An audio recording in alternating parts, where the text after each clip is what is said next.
Researchers को कई बार दुनिया के अलग अलग कोनों में ऐसी चीजें मिल जाती हैं जिसके बारे में किसी ने कल्पना भी नहीं की होती। सैकड़ों हजारों साल पुरानी डेड बॉडीज भी कई बार मिल चुकी हैं और जब भी कोई डेड बॉडी बर्फ में जम जाती है तो वो कई सालों तक प्रिजर्व रहती है।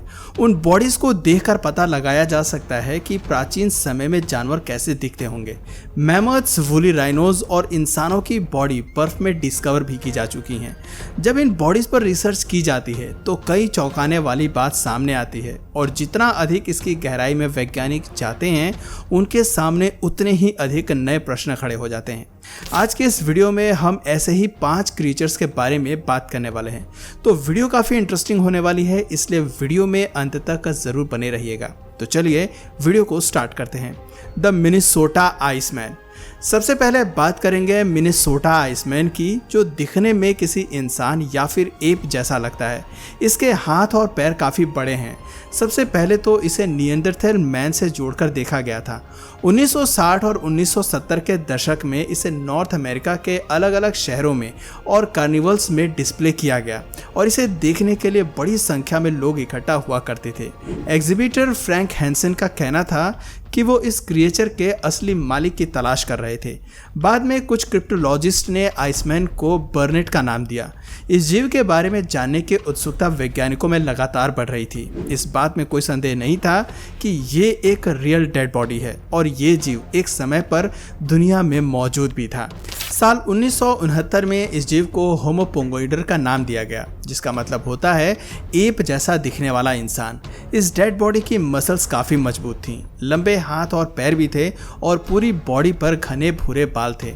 साथ ही बॉडी के कुछ हिस्सों में चोट के निशान भी देखे गए थे और कुछ हड्डियां भी टूटी हुई थीं। एक आंख भी बाहर निकली हुई थी और इसकी मौत सर के पीछे गोली लगने से हुई थी।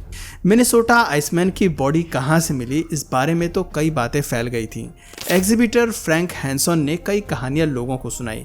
एक बार उन्होंने ये भी कहा कि यह साइबेरिया के तट पर मिला था, तो वहीं एक बार उन्होंने दावा किया था कि ये बॉडी जापानियों को मिली थी। इसके अलावा एक बार फ्रैंक ने कहा कि हांगकांग में इसे खोजा गया था। वो सिर्फ लोगों को आकर्षित करने के लिए इस तरह की कहानियां गढ़ा करते थे। बाद में एक कहानी जिस पर लोगों ने विश्वास किया वो ये रही कि ये जीव वियतनाम का था और वियतनाम वॉर के दौरान इसे गोली लगी थी और ये बहकर अमेरिका के तट पर आ गया था। साल 2013 से इसे टेक्सास के एक म्यूजियम में रखा हुआ है और हर साल बड़ी संख्या में लोग इसे देखने के लिए आते हैं। Sasha the woolly rhino. साल 2015 में साइबेरिया में एक प्रिजर्व बेबी वूली राइनो की खोज की गई थी, जिसका नाम इसे खोजने वाले शख्स अलेक्जेंडर साशा के नाम पर रखा गया था। साशा की बॉडी पर वैज्ञानिकों ने काफ़ी रिसर्च की, हालांकि इस बात का पता नहीं चल पाया कि ये एक मेल था या फीमेल थी। साशा की लंबाई करीब 1.5 मीटर थी और ऊंचाई करीब 1 मीटर थी। जिस समय इसकी मृत्यु हुई होगी उस समय इसकी उम्र करीब 1.5 साल रही होगी। और सबसे अधिक हैरानी की बात तो ये है कि इस साशा की मौत करीब 34,000 साल पहले हो गई थी। उस समय का साइबेरिया का वातावरण आज के मुकाबले काफ़ी अलग था। दोस्तों, इतने सालों के बाद भी ये बॉडी बहुत अच्छे से प्रिजर्व रही है। इसके शरीर पर मौजूद बालों को देखकर ऐसा नहीं कहा जा सकता है कि ये क्रिएचर इतना ज़्यादा पुराना होगा। इसकी आंख से लेकर कान और मुंह तक सभी पार्ट्स पर रिसर्च की गई। इन वूली राइनोस की प्रजनन करने की क्षमता काफ़ी धीमी होती है और यही वजह है कि मादा अपने बच्चों को बचाने के लिए काफ़ी ज़्यादा एफर्ट करती है। साशा की ऑटोप्सी रिपोर्ट में ये बात सामने आई कि इसके नेसल पैसेज में मिट्टी भर गई थी। इसके बाद वैज्ञानिकों ने कहा कि शायद मिट्टी में फंसने से या किसी दलदल में डूबने से इसकी मौत हुई होगी।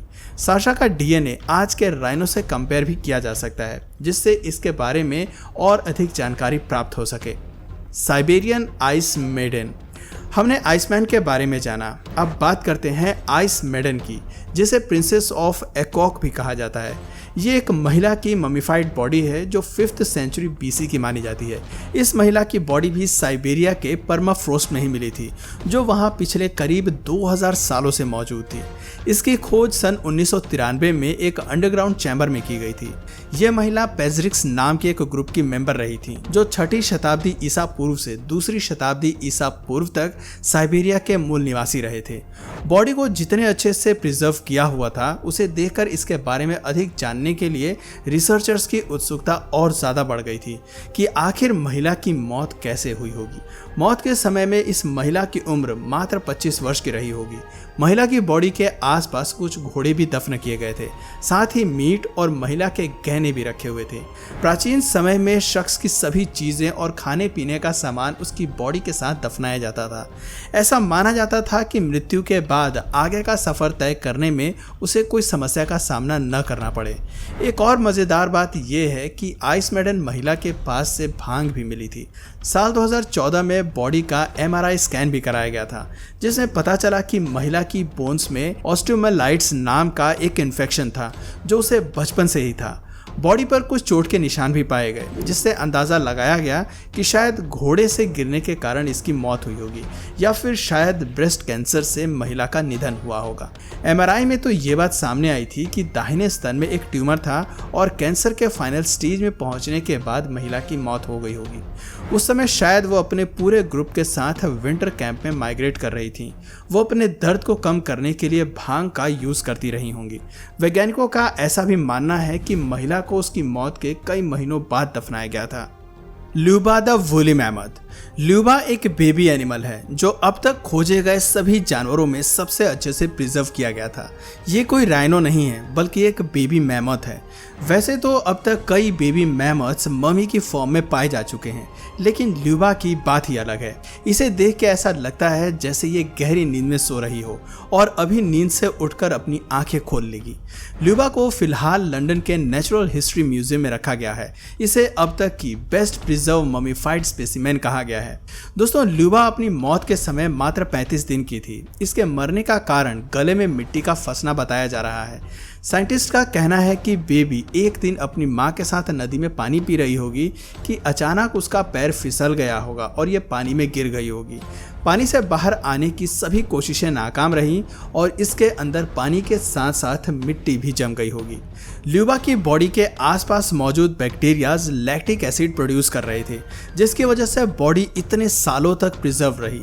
ये क्रिएचर करीब 42,000 साल पुराना बताया जाता है और साल 2007 में इसकी खोज की गई थी। इसकी खोज की कहानी भी काफ़ी रोचक है। यूरी कुडी नाम के शख्स ने साइबेरिया में ल्यूबा को देखा। उसने लोकल अथॉरिटीज़ और म्यूजियम डायरेक्टर को इस बारे में सूचना दी। कुछ साइंटिस्ट और म्यूजियम की टीम यूरी कुडी से मिलने पहुंचे, लेकिन तभी पता चला कि मैमथ की बॉडी चोरी हो चुकी है। किसी ने पैसा कमाने के लिए उसे चुरा लिया था। आसपास के शहरों में इसकी खोज की गई और नोवी पोर्ट के एक दुकान के बाहर इसे बिक्री के लिए रखा गया था। पुलिस की मदद से ल्यूबा को म्यूजियम तक लाया गया और इस पर रिसर्च की गई। हालांकि एक दुख की बात यह रही कि जब दुकान के बाहर इसे रखा गया था उस समय एक कुत्ता इसकी पूंछ खा गया था, वरना ये एक फुल प्रिजर्व मैमथ होता। यूरी कुडी की पत्नी के नाम पर मैमथ का नाम ल्यूबा रखा गया था जिसका रशियन लैंग्वेज में मतलब होता है प्यार। दुनिया भर के अलग अलग म्यूजियम में ल्यूबा ने ट्रेवल किया और फिलहाल ये लंदन के म्यूजियम में रखा हुआ है। ओजी द आइसमैन। हमारी आज की लिस्ट में एक और आइसमैन का नाम शामिल है जिसे यूरोप की सबसे पुरानी ममी भी कहा जाता है। ये ममी करीब 5300 साल पुरानी है। साल 1991 में इसकी खोज 2 जर्मन सैलानियों ने की थी जो एल्प्स माउंटेन में हाइकिंग के लिए गए हुए थे। शुरुआत में ओजी की बॉडी को देख ऐसा लगा कि शायद ये किसी मॉडर्न ह्यूमन की डेड बॉडी है, लेकिन बाद में इसे ऑस्ट्रिया शहर लाया गया और पता चला कि असल में ये एक प्रिजर्व बॉडी है जो हजारों साल पुरानी है। इटली के south Tyrol museum of archaeology में मम्मी के ऊपर विस्तार से रिसर्च की गई। रिसर्चर्स ने ओजी का चेहरा बनाने की भी कोशिश की और दुनिया को दिखाया कि आखिर ओजी रियल लाइफ में कैसा दिखता होगा। वो अपनी उम्र से बड़ा दिखता होगा क्योंकि असल में उसकी मौत केवल 45 साल की उम्र में ही हो गई थी। वो कॉपर एज का समय माना जाता है। ये मिस्र के पिरामिड से भी पुराना समय है। ओजी की बॉडी के साथ एक तांबे की कुल्हाड़ी भी मिली थी जो एक बहुत ही बड़ी खोज मानी गई थी। उस समय यूरोप में इंसान हथियारों का उपयोग करना सीख रहे थे। ओजी के डीएनए से भी इसके बारे में काफ़ी कुछ पता चला। साइंटिस्ट का मानना है कि उसकी आंखें ब्राउन कलर की थीं और इसका ब्लड ग्रुप ओ था। साथ ही ओजी को हार्ट संबंधित बीमारी भी थी। वो शिकार करने के लिए पहाड़ों पर जाया करता था। कुछ रिसर्चर्स का मानना है कि ओजी एक फार्मर था जो अपने जानवरों को चराने के लिए पहाड़ों पर उन्हें ले जाया करता था। ओजी की मौत कैसे हुई थी ये भी वैज्ञानिकों के सामने एक बड़ा सवाल था। बारीकी से अध्ययन करने पर पता चला कि उस पर किसी ने पीछे से वार किया होगा। ओजी के कपड़ों और हथियारों पर 4 अलग अलग लोगों के खून के निशान भी मिले। मुमकिन है कि वो अपने कुछ साथियों के साथ शिकार के लिए गया होगा और वहां उसका आमना सामना एक दूसरे गुट के साथ हुआ होगा और दोनों गुटों में लड़ाई हुई होगी। इसी लड़ाई के दौरान ओजी की मौत हुई होगी।